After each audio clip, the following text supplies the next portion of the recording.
다 같이 일어나셔서 성경 봉독 로마서 5장 1절 합독하시겠습니다. 로마서 5장 1절입니다.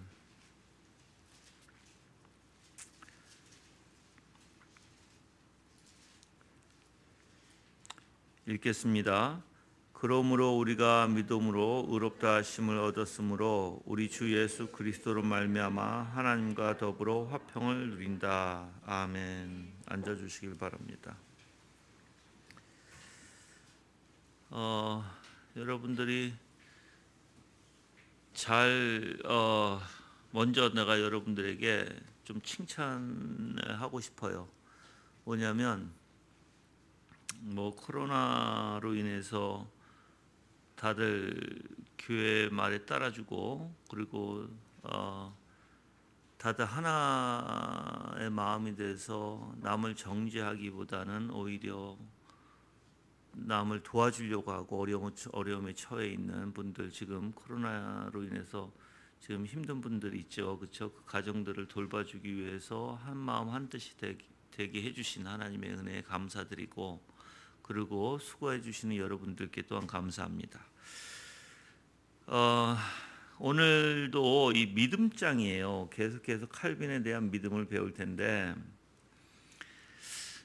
저는 여러분들이 하나님에 대해서 올바로 알았으면 좋겠다는 생각이 계속 들어요.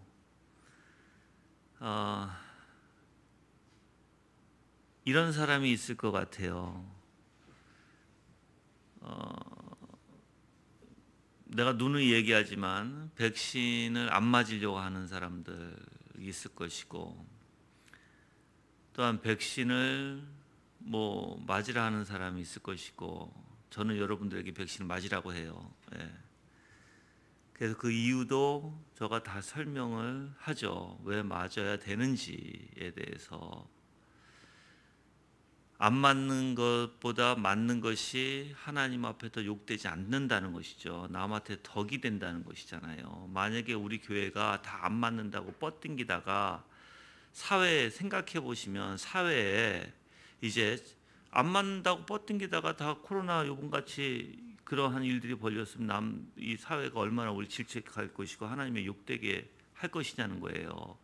그래도 감사하게 다들 그래도 코로나 백신을 맞아서 그나마 증상들이 굉장히 약하죠. 증상들이 잠깐 머리 아픈 거 외에는 거의 다 호전되고 계시고. 그래서 근데 제가 생각을 해봤어요. 하나님께서 왜 우리에게 이러한 시련을 우리에게 주셨을까, 허락해 주셨을까? 첫 번째는 하나님께서 우리 시험하시는 것 같아요. 어떤 시험이냐면, 너희가 정말 하나님이 어떠한 것을 내리실지라도, 어떠한 섭리 가운데 있을지라도 너희가 굳게 하나님만 바랄 수 있느냐라는 시험이었고요. 제가 볼 때는. 그래서 우리 교인들이 다 같이 한 마음이 돼서 남을 정죄하고 이제 환경을 부정적으로 생각한다든지 그런 것이 없이 다 같이 한 마음 한 뜻으로, 또 검사하라고 하니까, 코로나 검사하라니까 다 하셨고, 그래서 무증상이 거의 많이 나왔고 몇 분 빼고 나서 그것도 감사한 일이죠. 그러니까 이것도 다 하나님의 뜻 가운데 있다라는 거예요. 그래서 그러면 이러한 하나님의 뜻 가운데 하나님 뭘 원하시는가? 교회에게 바로 한 마음 한 뜻이 되라는 것이죠. 한 마음 한 뜻이 돼서 우리의 사랑, 또는 하나님이 주신 은혜 가운데 그 어렵고 힘드신 분들을 같이 한 마음으로 도와주는 그러한 아름다운 그리스도의 형상을 비추게 하시는 은혜 가운데 있다라는 거예요. 그래서 저는 사실 여러분들 코로나가 걸렸다 안 걸렸다가 중요한 게 아니에요. 아무리 코로나가 걸렸을지라도, 내가 누누이 얘기하잖아. 내가 지금 바깥에 나가서 교통사고 당해서 내 반신이 불구가 됐을지라도 그 불구된 게 중요한 게 아니라 내가 어떤 마음으로 하나님을 찬양하는가, 그 사건을 통해서 어떻게 하나님의 영광을 드러내는가, 그게 중요하다고 그랬어요. 그게 참된 신앙이라고 그랬어요. 어떤 상황에 있을 때마다 불평불만하고, 어떠한 지금 우리 교회가 이렇게 또 코로나로 인해서 잠깐 사실 큰 문제는 아니죠. 잠깐 이제 뭐 나라에서 이제 검사라고 하니까는 사람들이 이제 웅성웅성 할 수 있잖아요, 그렇죠? 근데 감사하게도 그런 것이 없었다라는 거예요. 그래서 여러분들 정말 여러분들이 하나님의 영광을 위해서 사는 것이 무엇인가 생각해 보시길 바랍니다. 오히려 내가 세상에 욕을 먹으면서 교회에 손가락질 받는 일을 내가 하고 있는가? 내가 하나님을 사랑하고 하나님을 따르는 존재라고 생각하면서 여러분들이 오히려 세상에 욕먹을 수밖에 없는 일들을 하고 있는가 보시라는 것이죠. 그래서 여러분들이 저는 사실 오늘 이 믿음도 마찬가지예요. 믿음의 결국은 오늘 이제 16절에 믿음의 확실성서부터 설명해 드리는데 저 간단하게 먼저 이 믿음에 대해서 쫙 설명을 간단하게 해드리고 이제 우리가 16절에 들어가서 어떤 내용들이 담아 있는지 차근차근 살펴볼게요. 믿음의 확실성, 믿음이라는 것을 저희 계속해서 지난주에 지지난주에 그 전 주서부터 계속해서 이제 칼빈의 3장 2장에 들어와서 믿음에 대해서 계속해서 설명하고 있잖아요. 그렇죠?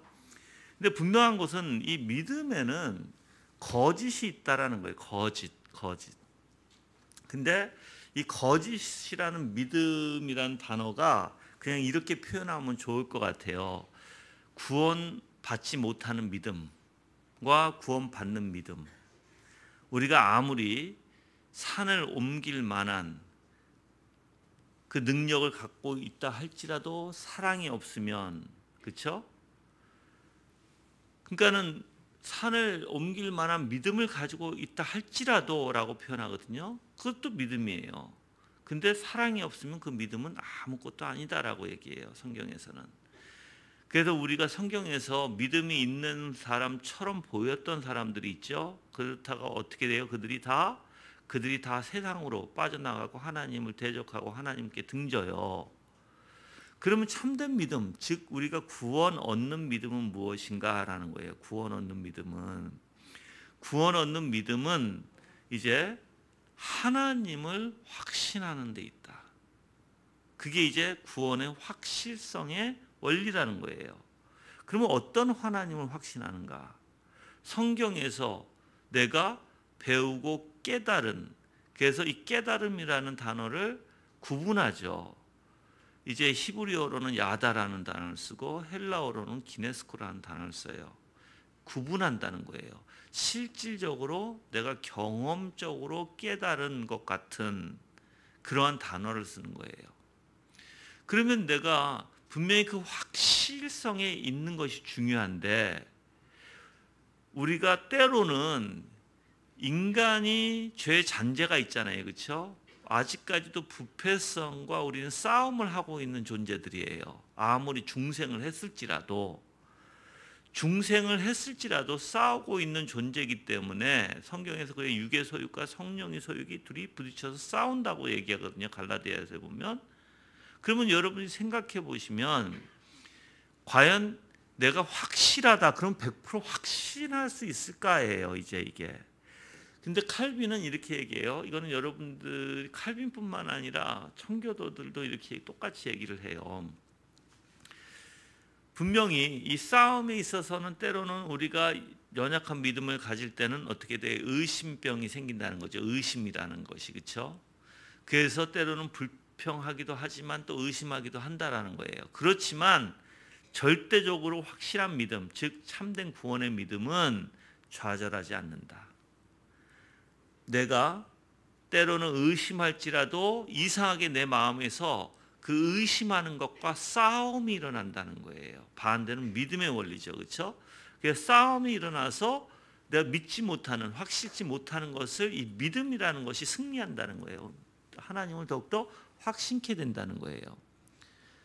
근데 이제 여러분이 이렇게 생각할 수 있어요. 그러면 내가 이제 나중에도 이제 칼빈이 얘기해요. 이성주의자들, 지식적으로만 믿는 사람들, 그 사람들도 뭐예요? 자기의 잘못을 고치려고 하죠. 자기가 죄졌고 자기가 잘못된 것을, 잘못된 원리를 고치려고 하고, 그리고 자기의 마음에서 이게 잘못됐다 하려 생각하면 그 사람들도 어떻게 해요? 부단히 노력한다는 거예요. 그것도 일종의 믿음이 아니냐라고 이제 이성주의자들은 그렇게 표현을 해요. 그 이제 논지를 던지는 거죠.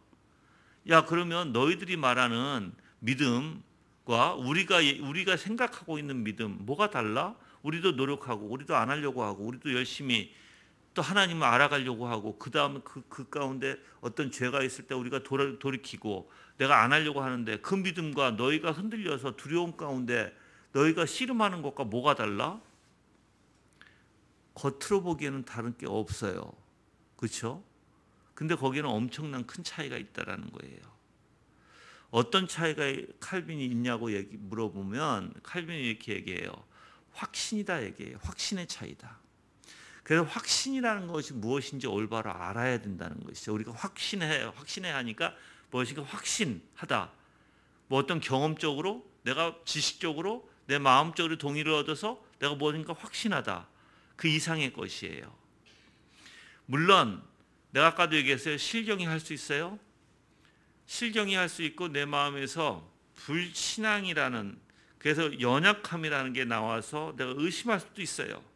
그렇지만 절대 의심하지 않는 게 하나 있다라는 거예요. 절대 의심하지 않는 거, 확신에 있는 거, 그게 바로 하나님이 어떤 분이신가 하는 거예요. 다른 건 다 의심할 수 있어요. 내 환경도 의심할 수 있어요. 내 자신에 대해서 의심할 수 있어요. 그런데 하나님에 대해서는 의심하지 않는다. 그게 믿음의 원리다.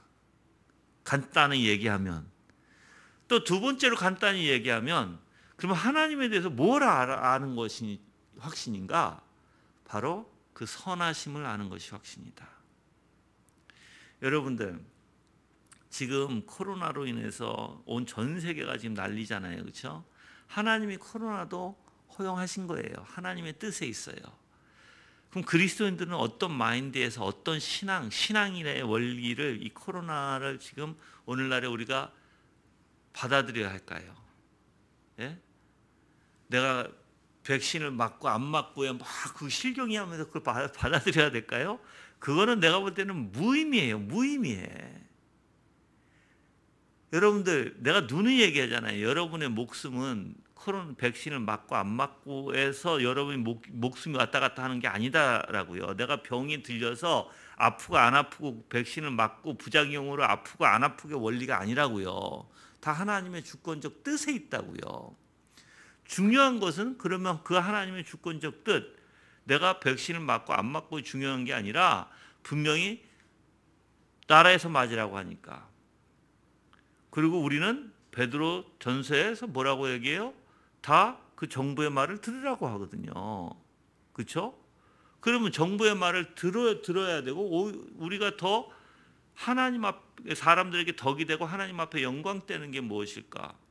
그거는 백신 맞는 거예요, 여러분. 당연히 맞는 거예요. 안 맞고 걸리는 사람과 맞고 걸리는 사람은 양심의 차이가 엄청날걸요? 자기가 맞고서 걸렸다 그러면 할 수 없는 거예요. 그거는 어떻게든 내가 노력을 했잖아요. 근데 안 맞고 걸렸어. 뻗당기다가 걸렸어. 그러다가 남한테 다 전파해줘. 그럼 그 양심이 얼마나 힘들겠냐는 거예요. 그러면 내가 얘기했지만, 그래서 제가 여러분들 보고 남들에게 덕이 되라고 하는 거예요. 덕이 되라. 우리의 책임은 우리가 다 지라는 거예요. 할 수 있는 데까지 우리의 책임을 다 하라는 거예요. 근데 그 가운데서도 지금도 돌파가 있잖아요. 그렇죠? 돌파로 인해서, 돌파 감염으로 인해서 사람들이 뭐 미열하게 아픈 사람도 있고 뭐 그래요. 그런데 그럴지라도, 백신 맞고 돌파 감염이 있을지라도 하나님의 뜻에 있다라는 거예요. 그렇죠? 근데 희한한 게, 여러분들 지금 잘 아시다시피 같은 한 가정 안에 있는데도 같이 먹고 말하고 같이 자요. 한 집에서. 그런데 어떤 사람은 걸리고 어떤 사람은 안 걸려요. 같이 있는데도 안 걸려요. 누구의 뜻이에요? 하나님의 주권적 뜻이에요. 그래서 중요한 건 뭐라고요? 여러분의 올바른 신앙이라고요. 이것을 어떻게 대처할까? 하나님의 뜻에 있다고 생각하고 내 마음을 잃지 말아야 돼요. 그것 때문에 불평하고 남을 정죄하고 하나님을 원망하고 그런 생각 속에 살면 그 사람은 믿음이 있는가 의심스럽죠, 사실. 믿음은 어떤 상황일지라도 어떻게 해요? 하나님만 확신하는 게 믿음의 원리다. 하나님만 확신하는 거예요. 어떤 하나님, 어떤 상황일지라도 선하신 하나님, 어떤 상황일지라도 그 하나님을 내가 믿고 의지하게 된다는 것이에요. 아무리 약한 믿음일지라도. 그래서 믿음의 본질이 다르다는 거예요, 여러분들. 믿음, 구원받지 못한 믿음을 가진 사람들은요, 그것이 없을 거예요. 그래서 언젠가는 떠나가요, 여러분들. 언젠가는 떠나갈 것이고 언젠가는 하나님과 아무런 상관이 없는 사람이 될 것이에요. 언젠가는. 그렇지만 믿음 있는 사람들은 모든 것을 하나님의 선하신 뜻에 있다는 걸 확신하고 그 하나님을 확신하는 데 있다라는 것입니다. 그래서 저는 여러분들이 내가 눈을 얘기하죠. 항상 하나님 앞에 눈을 떼지 말라는 거예요. 어떤 상황 가운데서 눈을 떼지 말라. 그 상황이 중요한 게 아니라 하나님의 뜻을 분별하는 게 중요하고 그 뜻에 순종하는 게 중요하다. 그 뜻을 순종하지 않으면 그 사람은 믿음이 있는 사람일까 생각해 봐야 되는 거예요. 정말. 그래서 저는 여러분들이 오늘 두 가지를 하지 않았으면 좋겠어요. 이걸 배우면서. 하나는 스스로 자기 자신을 칭찬하지 마세요. 그러니까 스스로 어떤 거냐면 내가 믿음이 보통 사람들은 이렇거든요. 믿음이 이제 이걸 내가 준비하면서도 두 가지의 사람을 내가 분명히 생각해낼 수 있어요. 두 가지의 사람. 하나는 믿음이 없는 듯한데 없는 듯해. 근데 자꾸만 생각하는 거예요. 하나님은 선하시잖아. 하나님은 나를 버리지 않잖아. 하나님은 정말 선하신 분이니까 나를 인도해 주실 거야. 믿음이 없는데도 괜찮은 것 같아요. 근데 거긴 뭔가 조금 이상한 게 하나 있어요. 여러분들 위로도 용기도 내가 힘을 얻는 것도 주님으로부터 얻어야 되는데 내 스스로 자꾸만 내 자신을 나는 괜찮아. 하나님이 여기까지 인도해 줬잖아. 앞으로도 인도해 주실 거고 하나님이 선하신 하나님이시니까 날 붙들어 주실 것이고 자기 스스로 그렇게 체면을 걸든지 자기 스스로 하는 게 아니라는 거예요. 그건 조심하시라는 거예요. 우리가 믿음이 없는 것 같으면 어디로 가야 돼요? 말씀으로 가서 주님 앞에 무릎을 꿇고 간구하고 찾아야 돼요. 그렇죠? 스스로 할 게 아니에요. 그래서 말씀을 통해서 어떻게 받아요? 또 충만받아야 된다는 거예요. 말씀을 통해서 깨닫고 말씀을 통해서 하나님의 확신을 알아야 된다는 거예요. 근데 혼자 스스로 그렇게 그 뭐라고 그러죠? 자책이 아니라 스스로 자기를 스스로 칭찬하는 자화자찬 하지 말라는 거예요. 왜 그러냐면 그렇게 되면 거짓에 내가 계속해서 속아 넘어갈 수 있어요. 거짓에. 그리고 다른 사람 입에서 특히 목사의 입에서 너는 괜찮아. 너는 믿음 있는 자야. 그래도 너는 하나님 이거 하려고 하지 마시라는 거예요. 왜? 하나님으로부터 답을 얻으세요. 하나님으로부터 위로를 얻으세요. 목사가 아무리 얘기해도 여러분들 그것은 잠시뿐이고 목사는 완전히 몰라요. 여러분들이 육적이냐 영적이냐를만 구분할 수 있는 것이지. 근데 여러분들이 하나님으로부터 얻지 않냐면 그 답을 스스로 자화자찬해서 스스로 자기 자신이 계속 뭐 하나님은 이러신 분이야 하나님은 저러신 분이야 하면서 자기 스스로 그렇게 아무리 한다고 해서 믿음이 생기지 않습니다. 그 사람이 그렇다고 변하지 않습니다. 여러분들.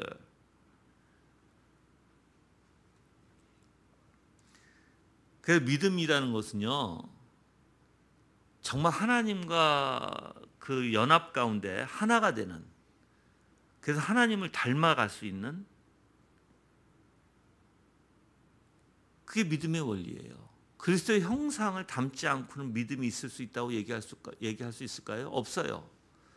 근데 어쩔 때는 하나님의 형상이 있고 어쩔 때는 아니고, 그건 거짓이에요. 그거는 분명히 아니에요. 하나님의 형상이라는 것은 내 존재가 돼버려요. 내 자신이 된다고요. 근데 어쩔 때는 하나님의 형상이 있는 것 같고 어쩔 때는 하나님의 형상이 없는 것 같고, 그거는 뭔가가 언밸런스라고요. 그건 뭐가 거짓말을 하고 있다라는 거예요. 분명히 여러분들. 그래서 저는 여러분들이 하나님 앞에 정직했으면 좋겠고, 근데 정직한데 저는 이런 경험을 많이 해서 제가 여러분들한테 말씀을 드리는 거거든요. 그러한 또 그러니까는 그런 질문 또는 저한테 상의, 뭐 어떤 문제에 있어서 이렇게 상의가 아니라 상담. 제가 오늘 왜 그러지? 좀 단어가 생각이 안 나요. 단어 생각 안 나면 차라리 영어를 할게요. 그 편할 것 같아. 상담이 올 때도 마찬가지예요. 상담이 올 때도 때로는 우리가 보면 안타까운 마음이 좀 있어요. 저도 오늘 하루 종일 상담받다가 왔어요. 하루 종일. 어저께도 그저께도 계속 하루에 2번씩 3번씩 전화하시는 분이 계세요, 나한테. 근데 한 번 전화를 붙들면 막 2시간 3시간씩 내가 배고파서 나 점심 좀 먹고 갈게요 하고 끊을 수밖에 없는. 근데 아무리 얘기를 해도 똑같은 증상들이 나타나요. 똑같은 증상. 어떤 증상이냐면 자기의 모습은 어느 정도 알아요. 자기의 모습은 이렇다고 아는데 자기가 믿음 없는 사람이 되고 싶지는 않은 거예요. 근데 자기 증상은 알아. 그러니까 뭐하고 연결시키냐면 자기 증상은 아는데 믿음이 없는 사람이 되고 싶지는 않으니까 거기에 대해서 다시 믿음의 원리를 얘기하면 듣지를 않으려고 해요. 사람들이. 오히려 반발심이 일어나는, 참 상담해주기 아주 힘든 분들이죠. 그런 분들. 그렇죠? 오히려 자기 생각과 자기가 알고 있는 것을 오히려 나한테 관철시키려고 하는, 그리고 자기가 원하는 말을 내 입에서 듣고 싶어 하는 그런 사람들이 있다라는 거예요. 아주 힘들어요, 여러분들. 또 어떤 사람들이 있냐면 반대로 두 번째 사람 얘기할게요. 어떤 사람이 있냐면 이제 계속해서 자책만 하는 사람이 있어요. 자책만. 부정적으로 자기 자신에 대해서 자책하고 남에 대해서 비방하고 정죄하고, 그래서 모든 시선 자체가 부정적인 시선 있는 사람이 있어요. 하나님을 볼지라도 선하신 하나님은 그러니까 다른 사람의 하나님이지 내 하나님이 아니라고 생각하는 거예요. 칼빈은 이렇게 얘기해요. 그런 사람들 믿음 없는 사람이다. 믿음이라는 것은 하나님이 내 하나님이 돼야 되고 그 선하신 하나님이 나의 선하신 하나님이 되는 것을 확신한다, 이렇게 얘기했어요. 그러니까 여러분들이 지금 내가 얘기한 두 사람, 한 사람은 자책에서 계속해서 부정적인 생각으로 자기 자신을 자책하고, 한 사람 자아자찬하고 자기를 오히려 자기는 아닌데 자기 행동과 생각과 마음과 정신과 사고와 사상이 다 하나님의 말씀과 동떨어져 있는데 그래도 괜찮다. 그래도 하나님이 나를 인도해 주신다. 그래도 하나님께 나를 보호해 주신다. 그래도 하나님께서 나를 지켜주신다. 이 두 사람 다 문제라는 거예요. 이 두 사람 다. 우리는 그런 게 아니에요. 다시 한번 내가 정확하게 얘기할게요.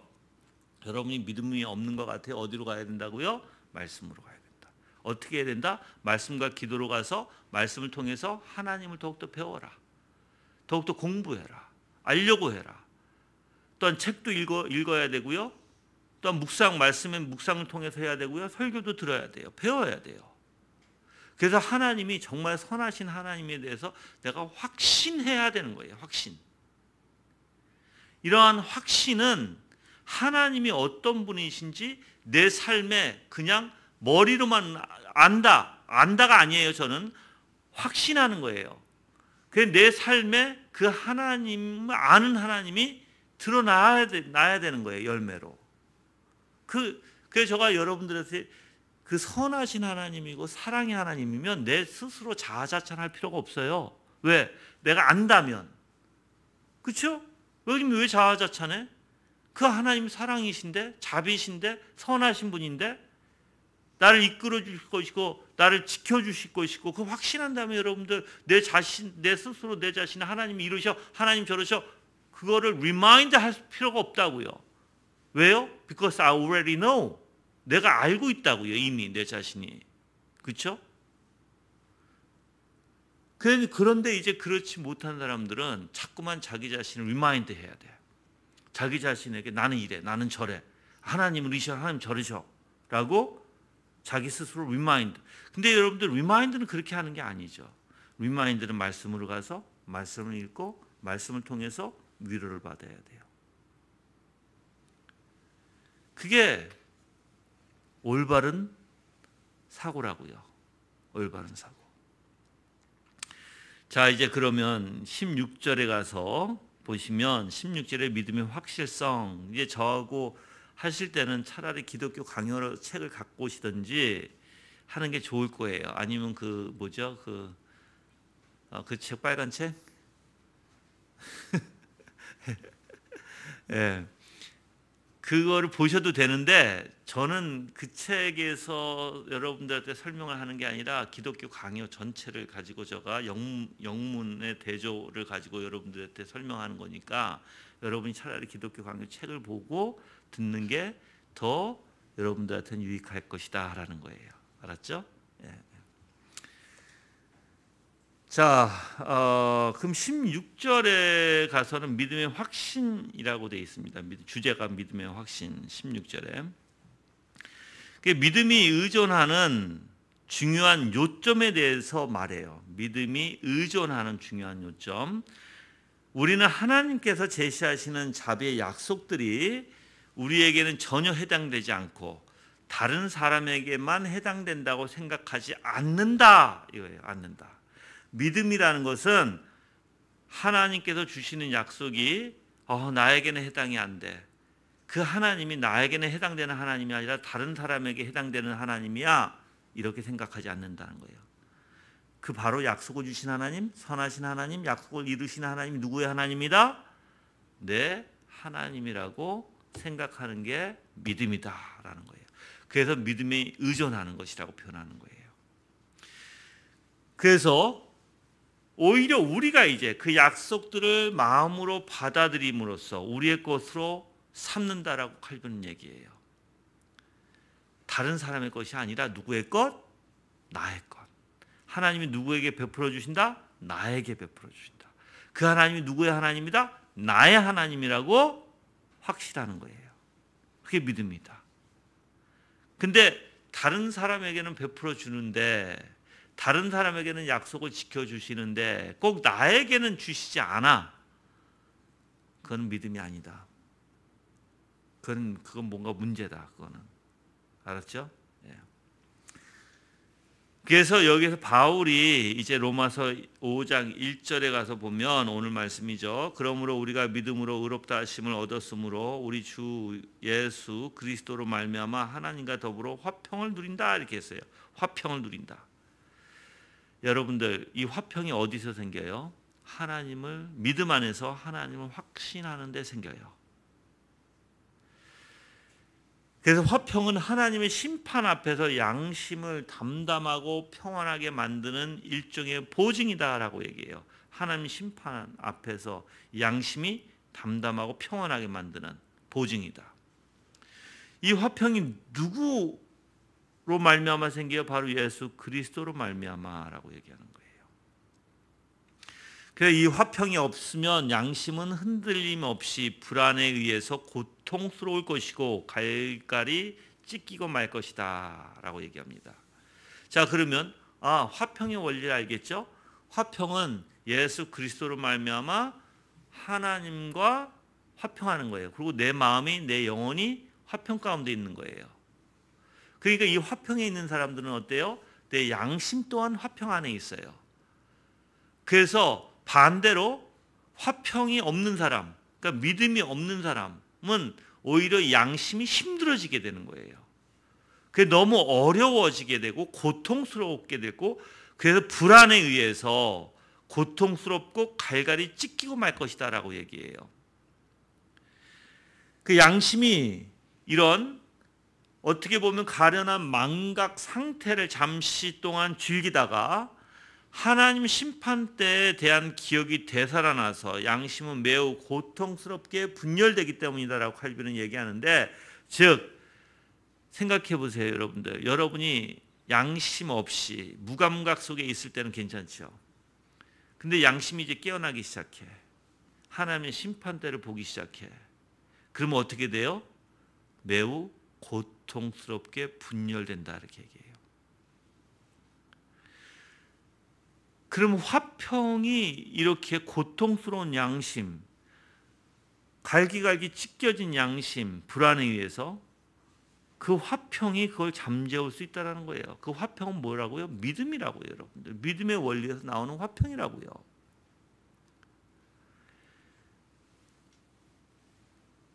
그래서 하나님이 자기에게 인자하시고 좋으신 아버지라고 굳게 확신하고 하나님의 관대하심을 근거로서 모든 것에 대한 약속을 자기 자신의 것으로 삼는 사람이 믿음 있는 사람이다라는 거예요. 진짜 하나님이 좋으시고 인자하시고 정말 하나님이 관대하신 하나님이심을 나에게 그걸 확신할 때 우리 양심이 어떨까요? 아무리 힘든 양심일지라도 주님 앞에 나갈 수밖에 없고 주님을 간구할 수밖에 없고 주님을 바라볼 때 그 힘들었던 고통스러웠던 불안했던 양심이 어떻게 돼요?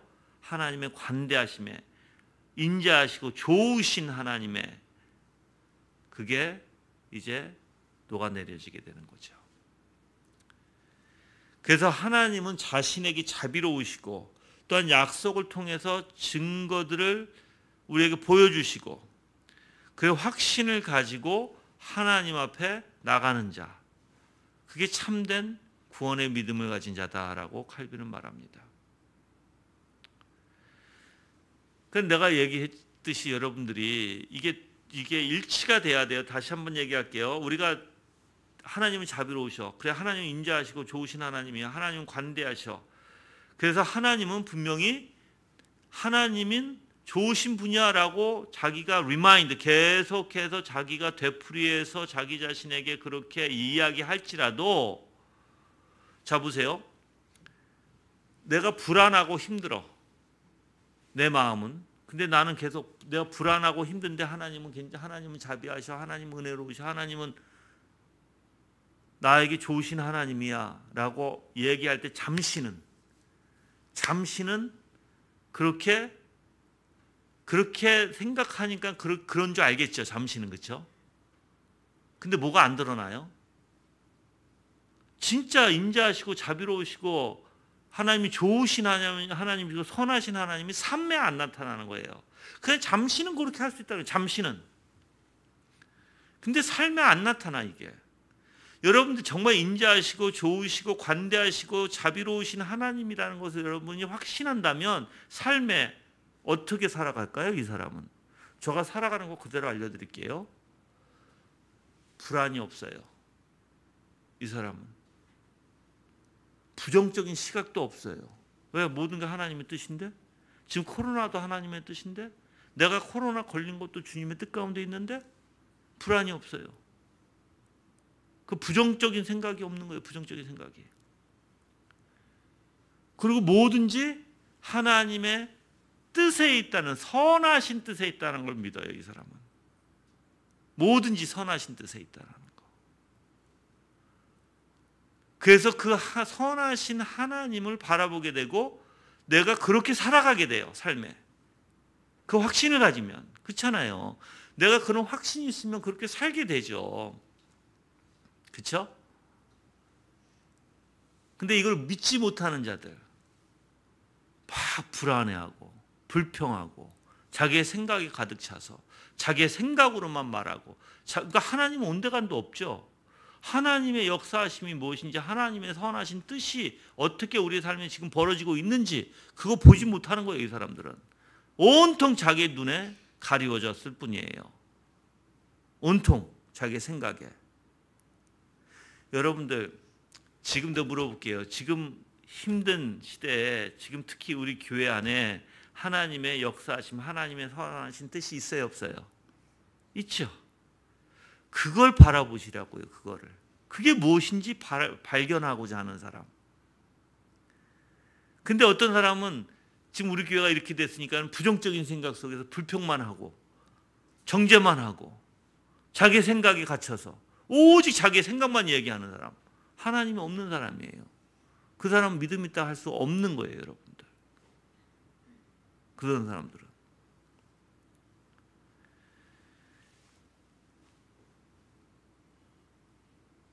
그 사도 이제 히브리서에서 3장 6절 가볼까요? 히브리서에서 믿음에 대해서 이제 설명을 하는데 3장 6절 말씀. 그리스도께서는 하나님의 집에서 아들로서 신실하셨다. 우리가 확신과 소망의 자랑을 굳게 잡는다면 우리가 곧 그분의 집이다 이렇게 얘기했죠. 뭘 얘기하는 거예요?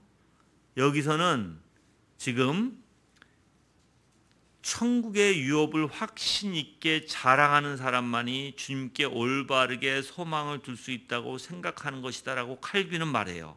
요 구절 가지고 다시 얘기할게요. 칼빈이 이렇게 얘기해요. 사도는 천국의 유업을 확신 있게 자랑하는 사람만이 주님께 올바르게 소망을 둘 수 있다고 생각하는 것이다 이렇게 표현해요. 이 원리는 생각해봐요. 여기서 다시 한번 읽어볼게요. 3장 6절 하나씩. 그리스도께서는 하나님의 집에서 아들로서 신실하셨다 그랬어요. 하나님의 집. 우리가 확신과 소망의 자랑을 굳게 붙잡는다면 그럼 뭐에 대한 소망과 확신이에요? 하나님의 집이에요. 그 아들로서 신실하심이에요. 우리가 곧 그분의 집이다 이렇게 얘기했어요. 그러면 그 집이 신실하신 하나님이 하나님의 집에서 아들로서 신실하셨다 하니까 그게 우리가 곧 그분의 집이다 하니까 어떻게 해요? 우리에게 신실하실 것을 확신하는 거예요, 이제. 그러면 그게 소망이 된다는 것이죠. 그게 확고히 붙드는 것이고. 그래서 여러분들이 구원의 이 확증에 의해서 이 구원의 확증이 뭐예요? 사탄으로부터 세상으로부터 우리의 자신의 죄의 부정적인 것으로부터 확실히 승리를 거두는 사람만이 신자다라고 칼빈은 말해요. 그래서 믿음은 승리하는 믿음이지 지는 믿음이 아니라는 거예요, 여러분들. 승리하는 믿음이에요. 또한 로마서 가볼까요? 로마서 8장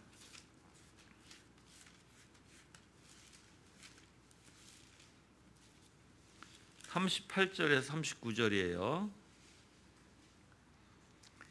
나는 확신한다. 사망이나 생명이나 천사들이나 권력들이나 현재일이나 장래일이나 능력이나 높음이나 깊음이나 다른 어떤 피조물이라도 우리를 그리스도 예수 주님 안에 있는 하나님의 사랑에서 끊을 수 없을 것이다 라고 얘기해요. 여기서 사도가 뭐라 해요? 자기도 확신한다 라고 얘기죠. 확신한다. 어떤 확신? 주님의 사랑에서 끊을 수 없다는 확신. 지금 누구를 확신하는 거예요? 주님을 확신하는 거죠. 주님의 그 사랑. 우리가 에베소서 한번 또 가볼까요? 에베소서 1장 18절 말씀.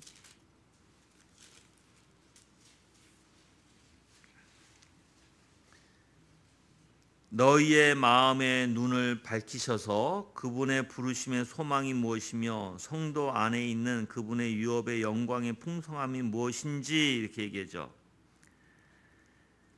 지금 눈을 밝히셔서 무슨 뜻이에요? 조명이에요, 조명.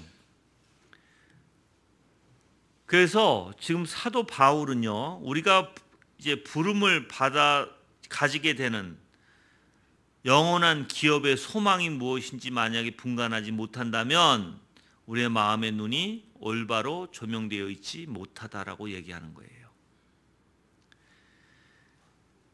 그 우리의 마음의 눈을 밝히셔서 그분의 부르심의 소망이 무엇이며 성도 안에 있는 그분의 유업의 영광의 풍성함이 무엇인지 보여주신다는 거죠. 근데 그걸 모르면, 내가 그것을 깨닫지 못한다면, 그걸 보지 못한다면 올바로 조명되어 있어요? 절대 아니다. 칼빈은 그렇게 얘기하는 거예요. 자기는 그렇게 생각하지 않는다. 자, 이런 조명은 누구를 확신하게 돼요? 하나님을 확신하게 돼요. 하나님의 기업을 확신하게 돼요. 하나님의 영광을 확신하게 돼요. 하나님을 바라보고 하나님을 올바로 깨닫는데 분명히 그 조명이 쓰여질 거예요. 근데 구원받았다고 하면서 믿음 있다고 하면서 조명이 없는 자가 되면 돼요? 그럼 모순이에요. 조명이 없을 수가 있지 않아요, 여러분들. 조명이 있어요, 분명히. 믿음 있는 자는.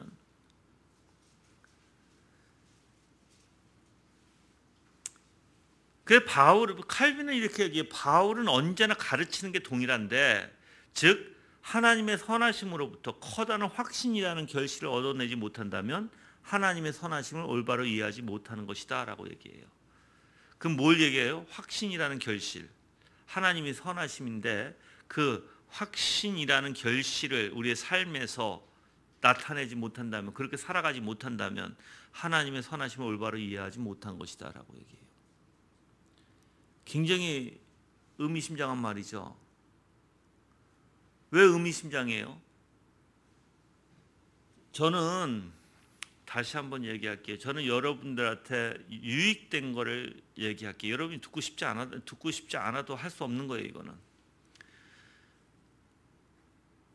유익된 거는요, 내가 믿음이 있는 것처럼 행동하지 마시라는 거예요. 솔직하라는 거예요. 그러니까 솔직히 하나님 말씀 보면서 저는 그랬어요, 여러분들. 저가 했던 걸 그대로 말씀드리고, 그리고 교리적으로 말씀드릴게요. 저는 저의 부족함을 하나님 앞에 솔직히 얘기해요. 말씀을 통해서, 말씀이 거울이니까 은혜 가진 사람들의 모습과 은혜의 모습들이 다 나오잖아요, 성경에. 그렇죠? 근데 내가 그게 안 돼. 그럼 주님, 나는 얘기해요. 주님, 나는 이런 마음이 없어요. 지금 아직까지 이런 상황이 아니에요. 근데 내가 이렇게 믿음도 없고 내가 은혜도 없고 내 모습은 정말 하나님 앞에 내가 나설 수도 없는, 그래서 내가 예수 그리스도가 필요한 것이고 주님의 은혜가 필요합니다. 예수 그리스도가 아니면 저는 절대로 깨달을 수도 없고 하나님 앞에 나갈 수도 없고, 또한 예수 그리스도를 올바로 알지도 못하면 저는 주님을 찾을 수가 없을 것입니다. 솔직히 얘기해요. 그렇게 해왔어요. 저는 내 마음에서부터, 기도에서부터. 저는 자, 그렇다면 어떻게 해요? 그러면 이제 주님을 찾아야 되고, 내가 그 마음을 갖기 위해서 하나님 앞에 간구해야 되고, 내가 올바른 성경에 나와 있는 그 은혜의 마음을 내가 얻기 위해서 주님 그 말씀을 들어가서 그걸 깨달으려고 해야 되고, 그걸 사모하려고 해야 되고, 부지런히 찾는 자가 돼야 되겠죠. 저는 그렇게 했어요. 그래서 성경에서 찾고 구하고 두드린 자에게 분명히 하나님께서 주신다고 얘기하셨어요. 문제는 이거예요. 거짓하는 사람들. 자기가 그렇게 못 살아. 그런 열매도 없어. 칼빈이 얘기했듯이 그런 확고한 결실도 맺지도 못해. 확신에 대한. 그러면서도 나는 괜찮다라고 생각하는 사람들. 그러니까 자기는 괜찮지 않으니까 힘들어. 자기는 괜찮지 않으니까 너무 힘들어. 근데 이 괜찮다라고 하는 걸 듣고 싶거나 그걸 받고 싶어. 괜찮지 않은데. 그런 사람들이 문제죠. 왜냐면 그 사람들은 자기를 거짓으로 만들 수밖에 없어요. 괜찮지 않은데 나는 이제 나중에는 괜찮아. 하나님 나를 이제 여태까지 인도해 주셨잖아. 여기까지 나를 지켜주셨잖아. 여기까지 나를 도와주셨잖아. 그러니까 하나님이 나를 앞으로 도와주실 거야. 그 사람들은 뭐가 잘못된 게 일반 은혜와 실질적으로 정말 특별 은혜, 하나님께서 주시는 그 은혜, 특별 은혜의 원리를 깨닫지 못하는 것이죠. 일반 은혜는 하나님이 주실 거예요. 계속해서 여러분들이 살아있는 동안 어떻게든 하나님 인도해 주실 거예요. 그렇지만 특별 은혜는 없을 거예요. 그 여러분들이 성경을 통해서 그 특별 은혜, 즉 예수 그리스도를 통해서 우리가 얻는 그 아름다움의 은혜를 간구해야 되고 찾아야 되고 우리는 하나님 앞에 그걸 구해야 되는 거예요. 없으면 없다고 솔직히 얘기하고. 근데 이 솔직함이 없는 게 문제예요, 여러분들. 이 솔직함이 없다 보니까 자꾸만 이게 여러분들 언제 그렇게 된지 아세요? 언제 이러한 솔직함이 없어지는지 아세요?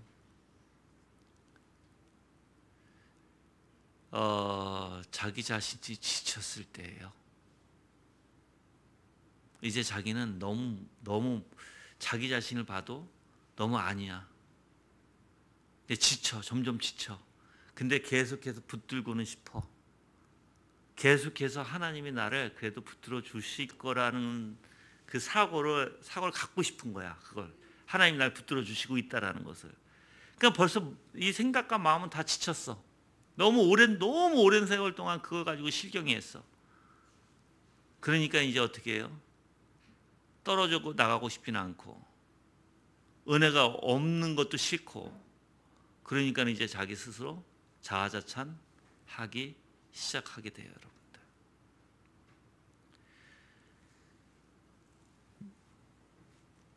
물론 이게 어떤 사람들은 굉장히 빨리 일찍 올 수도 있어요, 자아자찬으로. 어떤 사람은 정말 지쳐서 오는 사람도 있지만 거의 대부분이 물론 저는 둘 다 봤어요. 자아자찬을 일찍서부터 자기 자신의 그러니까 자기 자신의 죄성을 보지 못하고 자기가 하나님의 은혜 가운데 있는지 없는지도 모르고 일찍부터 자아자찬하는 사람을 봤고요. 또한 자기가 지쳐서 힘들어서 이제는 갈 곳이 없어서 더 이상 물러서면 안 될 것 같아서 주님은 붙들고 싶고 떨어지고 싶진 않고 또한 자기가 되고는 싶은 자가 되고 안 된 자가 되고자 하면 너무 슬픈 것 같고 힘들 것 같고 그러니까 자기 스스로 자아자찬하는 사람들이 생기기 시작한다는 거예요. 저는 둘 다 봤어요, 저는 여러분들.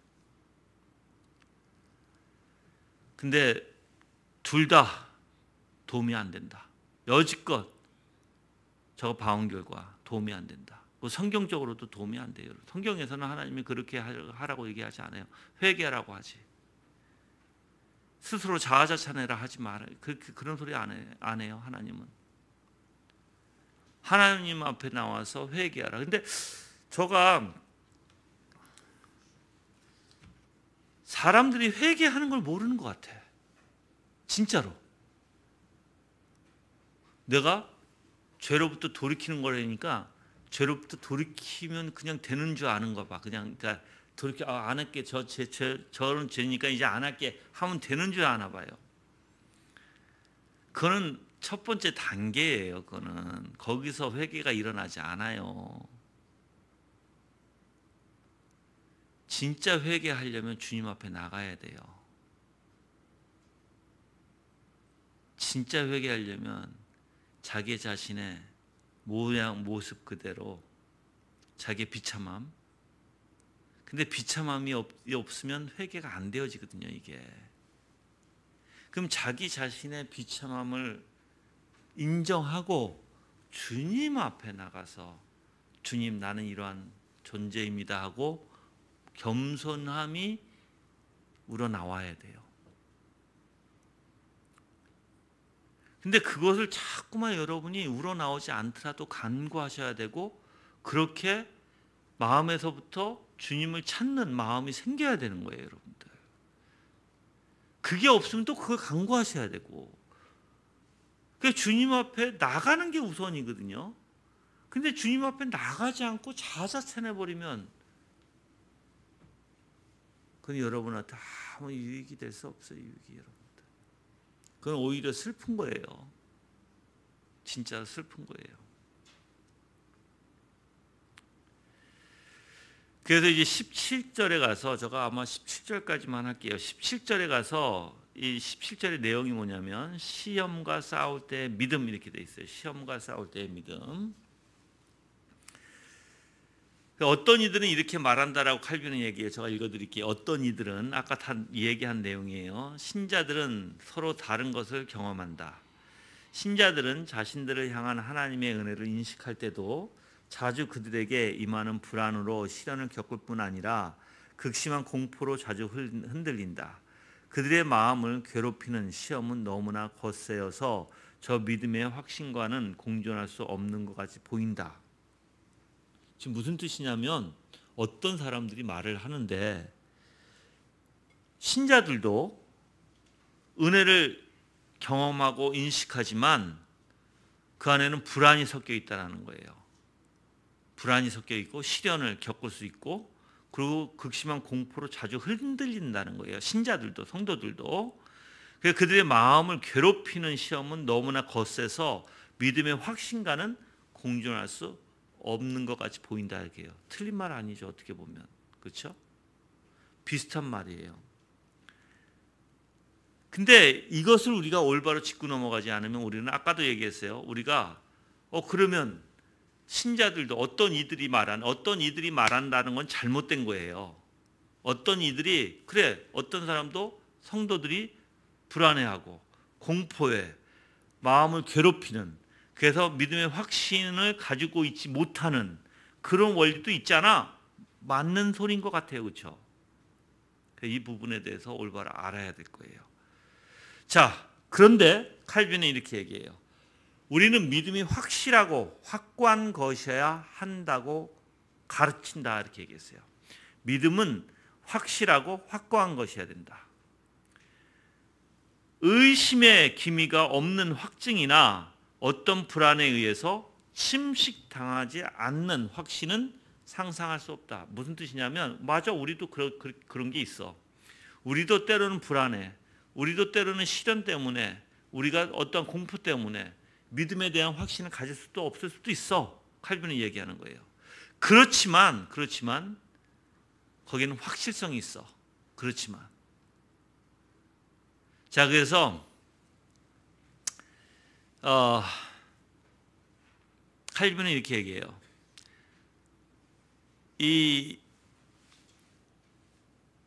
봐요. 어떤 이들이 이거 잘못된 거죠. 어떤 이들이 잘못된 사람들이 자 신자들도 은혜를 인식하지만 때로는 불안을 하고 시련을 겪고 공포로 흔들리고 마음이 괴롭고 그래서 믿음의 확신과는 공존할 수 없는 것 같이 보여. 칼빈 그래? 맞아. 그럴 수 있어. 근데 아니야. 근데 또 아니야. 뭐가 아니야? 근데 우리는 확신이 있어. 그럼 이 확신이 뭘 얘기를 하는가? 칼빈은 이렇게 얘기해요. 그래. 근데 신자들은 뭐야? 신자들은 그 불신앙과 싸워. 신자들은. 그래, 너희들이 말하는 것처럼 불안해서 시련을 겪을 수 있고 공포에 떨 수 있고 그래서 믿음의 확신을 갖지 못할 수 있어. 근데 내면을 보면 신자들은 거기서 싸움이 일어나. 너희들 싸워? 물어보는 거야. 너희들 싸우고 있어? 내면이 싸워? 그냥 너희들은 그러한 확신을 얻기 위해서 그냥 이성적으로만 계속 그래 맞아, 틀려, 맞아, 틀려 하면서 그러한 원리 안에서 자기가 그래 하나님 이러셔, 하나님이 저러셔 라고 말하지만 이 안에서 정말 불신앙이라는 것과 싸움이 일어나고 있느냐라고 칼빈은 물어보는 거예요. 참된 성도라면 불신앙의 싸움이 안에서부터 일어난다라고 얘기해요. 그냥 무조건 공포에 시달리고 불안하고 거기에만 있지 않아. 그래서 신자들은 오히려 이 싸움, 불신앙과의 싸움 때문에 오히려 신자들은 평화로운 안식을 누리고 있어 라고 얘기하는 거예요. 자, 근데 아까도 얘기했지만 아무런 동요 없이 양심이 막 싸움이 없이 그냥 평화롭다? 이건 뭐가 문제라는 거예요. 그 싸움 가운데서도 뭐다? 평화로움을 느낀다. 그 싸움 가운데서도. 그래서 어떠한 시련에 처할지라도 하나님의 자비로부터 얻었던 확실한 보증에서 떨어져 나가게 된다는 것은 절대 있을 수 없다라고 칼빈은 얘기해요. 확실한 보증에서. 그래서 다윗을 얘기합니다. 구약에서 다윗. 여러분들 다윗은 항상 불안한 상태에 있었죠. 잘 보세요. 이제 불안한 상태에 있으면서 자신에 대한 불신앙, 자신 안에 있는 불신앙에 대해서 굉장히 진노하고 있는 게 다윗이다라고 칼빈은 말합니다. 우리가 좀 몇 군데 가볼게요. 시편 42편 가볼게요.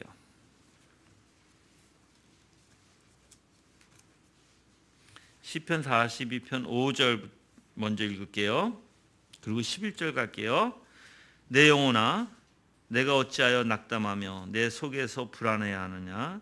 너는 하나님을 바라라. 나는 그분의 얼굴을 구원으로 인하여 여전히 그분을 찬양할 것이다. 11절 내 영혼아 내가 어찌하여 낙담하며 어찌하여 내 속에서 불안해하느냐.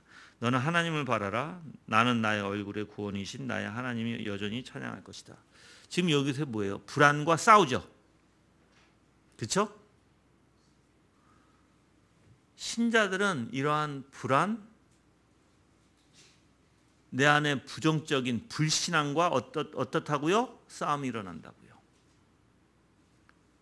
근데 이성적으로만 하는 사람들은 싸움이 없다. 아까도 얘기했지만 이성적으로만 가지고 있는 사람들은 뭐냐면 그래 하나님은 좋으셔. 하나님 참되셔.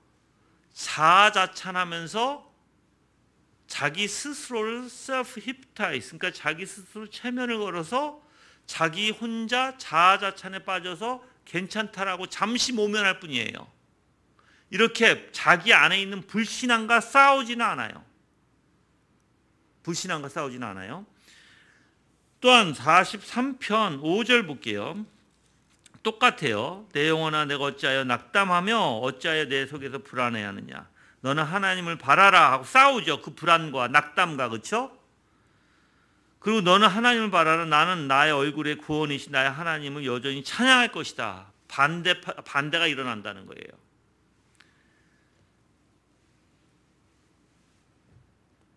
그래서 여러분들 이러한 지금 다윗은요. 하나님이 너를 버렸어 라는 어떠한 불안함과 싸우고 있는 거예요. 마치 하나님이 자기를 버린 것 같은, 그래서 불안하는, 아니라는 것입니다. 뿐만 아니라 31편 가볼게요. 시편 31편 22절.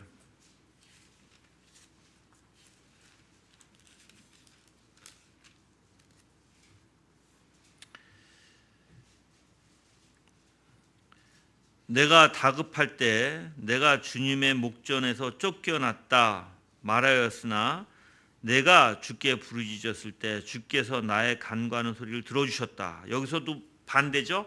내가 주님의 목전에서 쫓겨났다라는 건 주님이 나와 상관이 없다라는 거예요. 그런데 뭐라고 했어요? 내가 주께 부르짖었을 때 반대가 일어나는 거예요. 불신앙과 싸우는 게 믿음의 원리다. 내 마음에서 불신앙이 일어나는데 이런 싸움이 안 일어나. 뭐가 문제죠? 자, 이런 싸움은요. 어떻게 싸움이 되냐면 내 생각과 내 마음에는 부정적인 게 일어나지만 이상하게 내 안에서 무엇인가가 올라와서 그걸 거부하게 돼요. 하나님 그런 분 아니잖아. 그리고 하나님 앞에 내가 나갈 때 하나님은 나를 지켜주시는 분이잖아. 이상하게 나도 모르게 하나님을 확신하기 때문에, 그 확신, 아까도 얘기했지만 그런 하나님을 내 안에서 확신하기 때문에 이상하게 이 불안 또는 불신앙의 모든 원리와 싸움이 일어나는 거예요. 하나님을 확신하기 때문에.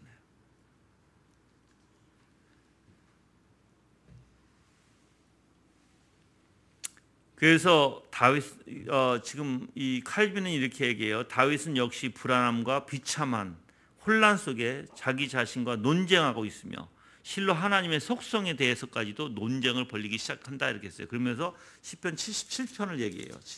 시편 77편 가볼게요.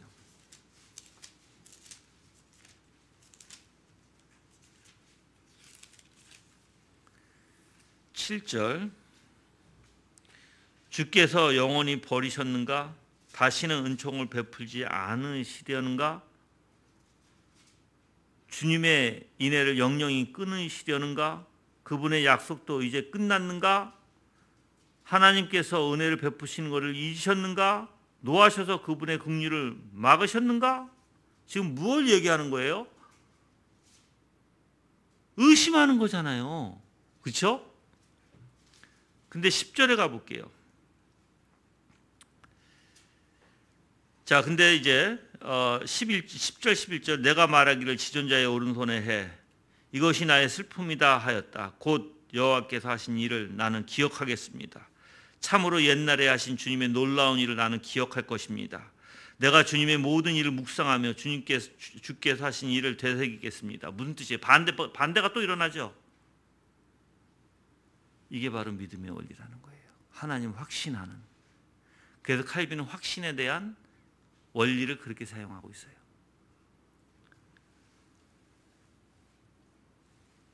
절망 속에서 자신이 죽어 마땅한 자라고 정죄하지만 그 자신이 의심하고 괴로워한다고 고백하지만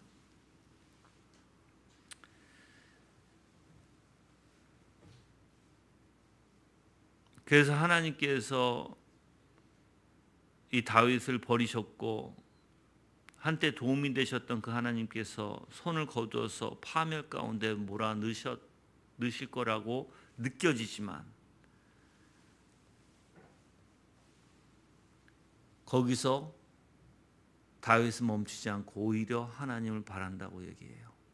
오히려 하나님을 찾는 다윗을 볼 수 있어요. 그래서 시편 116편 7절에서도 내 영혼아 내 평안함으로 돌아갈지어다 여호와께서 너를 후대하심이로다 라고 얘기해요.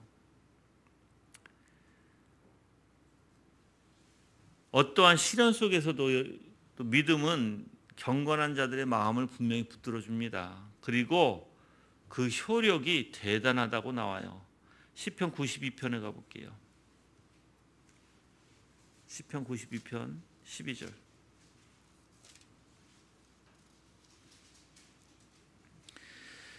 의인은 종려나무처럼 번성하고 레바논의 백향목처럼 무성할 것입니다 라고 되어 있죠. 즉 믿음은 경건한 자들의 마음을 붙들어주고 그 효력이 종려나무 그리고 레바논의 백향목처럼 무성할 것이다 라고 하는 거예요. 네. 왜 그러냐면 여러분들 믿음이 이러한 불신앙과 싸워서 분명히 어떻게 한다? 하나님을 더욱더 확신하기 때문이다. 그래서 다윗은요 자기가 어떻게 보면은 하나님을 의심하고 자기의 상황 가운데 하나님이 자기를 지켜주지 않는 것 같을지라도 희한하게 이상하게 자기를 꾸짖고 하나님을 바라보고 하나님이 어떤 분임을 찬양해요. 희한하게. 근데 이게 희한한 게 아니라 믿음의 원리가 그렇다라는 거예요. 믿음의 원리가. 그래서 칼빈은 이렇게 얘기해요. 자신의 약점과 싸우면서 불안한 순간에도 믿음에 이르기를 위해 노력하는 사람, 이렇게 노력이 되어지는 거죠. 당연히 거부 반응이 일어나면서 분명히 승리를 얻은 거나 다름이 없다라고 얘기해요. 그런 사람들에게는. 그래서 시편의 27절 가볼까요? 시편 27절 27편 시편 27편 14절 말씀. 너는 여호와를 바라라. 내 마음을 강하고 담대히 하여 여호와를 바라라. 이렇게 얘기하죠. 네. 그래서 우리가 성경을 볼 때 이 시편은 다윗의 비겁함도 보여주고요. 불안함도 보여주고요. 여러 감정에 사로잡힌 것을 또한 볼 수 있어요. 그 고백을 다 해요. 그렇죠? 그렇지만 무엇인가 그걸 가지고 그러니까 자기의 불만 부정적인 생각 속에서 빠져들어가는 것이 아니라 무엇인가 그거를 거부하고 다시 하나님을 보기 시작하면서 다시 하나님을 찾는 하나님을 의지하는 그런 모습이 분명히 보인다는 거예요. 그게 믿음의 원리다라는 그게. 자, 그러면 어떤 하나님, 선하신 하나님 보기 때문에 그렇죠? 자기에게 얼마나 그게 이제 실질적인 삶 속에서 그렇게 나타난다는 거예요, 여러분들. 믿음은. 근데 성경에서 아하스 왕 있잖아요, 여러분들. 아하스 왕과 비교를 좀 해드릴게요. 아하스는 20세에 왕이 올라서 예루살렘 16년간 다스려요. 근데 다윗처럼 하나님의 눈에 올바르지 않았어요. 오히려 우상을 부어 바알을 섬기까지 했어요, 이 아하스 왕이. 근데 이제 이 이사야가 이 아하스 왕이 두려워할 때 한번 7장 가볼까요? 이사야서 7장.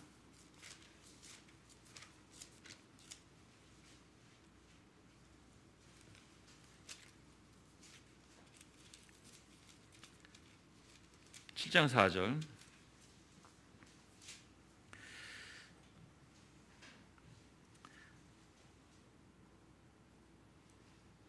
자, 2절부터 읽을게요. 그때 어떤 사람이 다윗의 집에 전하기를 아람이 에브라임과 동맹을 맺어 연합하였다 하자 아하스와 온 백성의 마음이 바람 앞에 숲이 흔들리듯 흔들렸다. 두려워 떨었다는 거거든요. 그때 여호와께서 이사야에게 말씀하셨다. 너와 내 아들 스알 야굽은 세탁자의 밭으로 가는 큰 길에 있는 윗 연못의 수로 끝에서 아하스를 만나 그에게 말하기를 너는 조심하고 잠잠하여 두려워하지 말고 낙심하지 마라 하여라. 아람의 르신과 느말야의 아들이 심히 분노하였더니 연기나는 두 부지깽이 그루터에 불과하다. 지금 뭐예요? 야, 염려하지 마. 내가 알아서 할게. 하나님 그렇게 위로해 주시잖아요. 그렇죠? 근데 아하스는 어땠어요? 아하스는 약속을 듣지 않았어요. 하나님의 말씀을 듣지 않았다고요, 여러분들. 차이가 있어요. 다윗과 다른, 다윗은 이렇게 떨었을 때 어떻게 했어요? 자기의 안에서 그 떨림과 반대가 돼서 싸워서 주님을 바라봤지만 아하스는 그렇지 않았어요. 그 믿음 있는 사람과 믿음 없는 사람의 차이예요. 예. 그래서 이 사람이 믿음으로써 자기 자신을 위해서 문을 열지 않을 때 두려워 떨다가 결국 하나님으로부터 멀어지게 된다라고 칼빈은 얘기합니다. 반면에 신자는요, 무거운 시험에 눌려 꺾이고 이김을 당할지라도 끊임없이 무엇인가 이상하게 안에서 부정적인 거, 불신앙과 거부하면서 싸워서 이겨요. 희한하게. 근데 여기에는 분명히 어려움과 고통이 따르게 마련이죠. 그렇죠? 이 나약한 마음은 분명히 하나님을 매달릴 수밖에 없어요. 그래서 119편의 시편의 43절에 진리의 말씀이 내 입에서 조금도 떠나지 말게 하소서라고 더욱더 주님의 말씀을 붙들게 되는 것입니다. 분명히 여러분들 신자들도요, 어려워져요. 신자들도 이렇게 하나님이 없는 것 같고 하나님 나를 인도하지 않는 것 같을 때가 있어요. 그리고 부정적인 생각들이 올라올 수도 있어요. 그렇지만 희한하게 성령의 인치심 받은 자들은요, 그 하나님을 확신하게 될 것이고 이상하게 그 불신앙을 싸우게 되고 분명히 그 불신앙을 꺾어서 바로 예수 그리스도 그 하나님을 다시 바라보게 되는 것입니다. 그 신자들은 패배하거나 후퇴하지 않고 계속해서 싸운다라고 칼빈은 얘기해요. 그리고 여러분들 분명히 하나님께서 이렇게 하시는 이유가 있죠. 그렇죠? 무슨 이유일까요? 우리의 심령을 더욱더 굳건하게 시키기 위해서예요. 우리의 심령을 여러분들 왜 이렇게 싸움이 일어나게 하신 이유가 뭐예요? 우리를 더욱더 강건하게 하시고 더욱더 불순물을 빼내고 오직 하나님만 더욱더 바라보게 하시고 믿음을 더욱더 굳세게 하시려고 하는 거예요. 그래서 이런 싸움에는 신자들은 희한한 게 있어요. 더욱더 믿음이 굳세져요. 이런 싸움이 일어나면 일어날수록 신자들은 더욱더 주님을 바라보게 돼요. 더욱더 주님을 의지하게 된다는 거예요. 더욱더 확신하게 된다는 거예요. 그게 믿음의 확신이다라는 거예요. 믿음의 확신. 오늘 말씀을 통해서 여러분들이 정말 믿음이 뭔지, 왜 칼빈이 이렇게 믿음장을 굉장히 많이, 지금 48절까지 있거든요. 굉장히 많은, 46절인가? 48절까지 있어요 원래. 아니 43절까지 있군요. 43절까지 많은 글을 통해서 화려하면서 지금 믿음을 이야기하는 이유가 있죠. 여러분들이 진짜 믿음이 없으면 하나님 앞에 구하세요. 믿음 있는 척하지 마시고.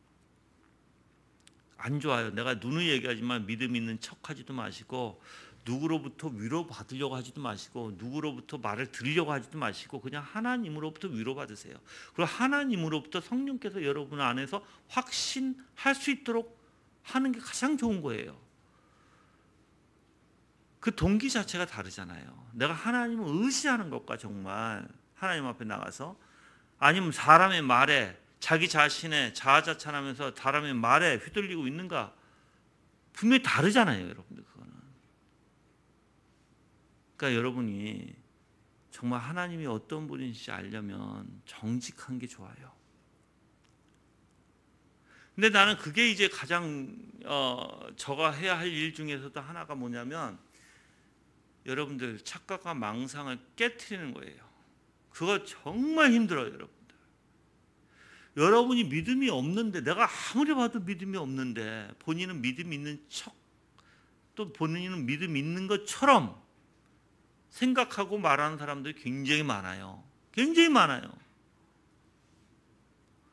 그 사람들의, 정말 그 사람들을 깨서 정말 올바른 신앙이 나오게까지, 이거는 너무 힘들어요, 여러분들.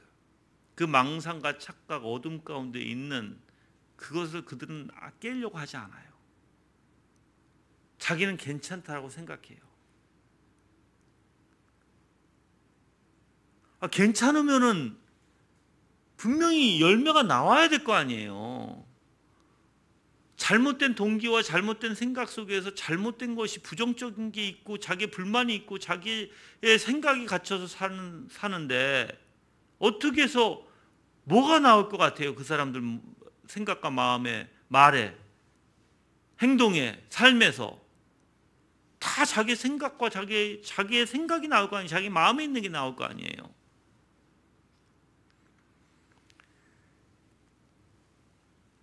그래서 저가 사실 목적을 두고 있는 부분도 그거예요. 우리 성도들이 가짜가 있는 것이 아니라 진리의 말씀으로 여러분 스스로 여러분 자신을 정말 깨부시고, 내가 또 이렇게 얘기할게요. 여러분들, 믿음 있는 사람은요, 자기 자신을 의인이라고 생각하지 않아요. 나는 괜찮아, 난 됐어라고 생각하지 않아요. 나중에도 얘기하겠지만, 나는 이만하면 돼. 절대 그 생각 없습니다. 믿음 있는 사람은. 항상 자기는 부족한 존재라고 여겨요. 왜? 죄 잔재 때문에 그래요, 우리는, 여러분들. 그래서 주님을 바라보게끔 돼 있는 거예요. 주님을 의지하게끔 돼 있는 거예요. 근데 나는 괜찮다라고 생각하는 사람? 뭐가 이상하죠, 그 사람은. 뭐가 괜찮은데? 아무것도 괜찮지 않은데. 그 자신의 어떤 도덕성 가지고, 도덕적인 면 가지고 괜찮다? 그래서 우리 교인도 큰일 났어요, 여러분들. 솔직히 우리 교인도 아직까지 믿음으로 행동하는, 믿음의 삶으로 행동하는 사람이 극히 소수예요. 저 입에서 얘기할게요. 극히 소수입니다. 극히 소수임에도 불구하고 믿음의 삶이 안 나타나. 그 사고와 그 삶이 정말 확신되어지는 열매가 없어. 이랬다 저랬다 해. 매번 보면 자기 감정에 따라서, 자기 기분에 따라서. 그러면서 무슨 믿음이야. 정말 여러분들 깨셔야 돼요. 깨어나셔야 돼요. 그 여러분이 정말 겸손한 마음 가지고 하나님을 찾고 구하고 하나님 앞에 매달리셔야 돼요.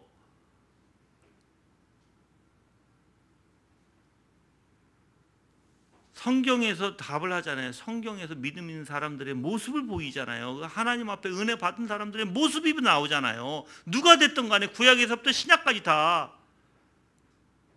그게 내 모습에 있는지 보세요. 그게 내 모습에 있지 아니하면 문제입니다, 여러분들. 문제라고요. 스스로 자아자찬하지 마세요.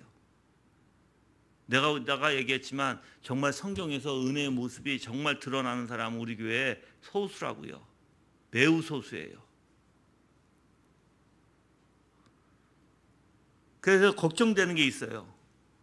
다 아닌 사람들이 교회 직분자를 받고 아닌 사람들이 교회에 세워져서 나중에 교회가 어떻게 될까? 그게 염려스러워요. 그게 교회는 진리의 위에 굳건하게 하나님의 백성들이 서야 되는데